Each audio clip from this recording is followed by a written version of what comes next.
नमस्कार मंडळी, तर आजच्या व्हिडिओमध्ये मी मंगळवारची देवपूजा कशी करते ते दाखवणार आहे। चला तर मग पाहूया। मी सर्वात अगोदर सर्व देवांच्या मूर्ती खाली घेतल्या आणि देवघर ओल्या कपड्याने स्वच्छ पुसून घेतलं। देवघर स्वच्छ पुसून झाल्यानंतर देवांचं आसन टाकलं। त्यानंतर मी देवांची भांडी पण स्वच्छ धुवून घेतली आणि त्यानंतर देवांचे फोटो मी स्वच्छ कपड्याने पुसून घेतले आणि फोटो जागेवरती ठेवले।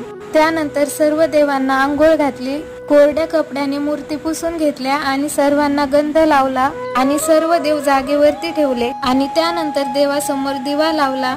मंगळवारी मी मंगल कलशाची स्थापना करते। हा मंगल कलश आपल्या घरामध्ये आनंद, समृद्धी, चैतन्य घेऊन येतो। असं मानलं जातं की पवित्र पाण्याने भरलेला कलश, त्यावर ठेवलेला नारळ, माळा हे सकारात्मक ऊर्जा निर्माण करतात। हा कलश आपल्या आयुष्यातील चांगल्या गोष्टीचं प्रतीक असतो। तुम्ही पण मंगल कलशाची स्थापना करता का? कमेंट मध्ये नक्की कळवा।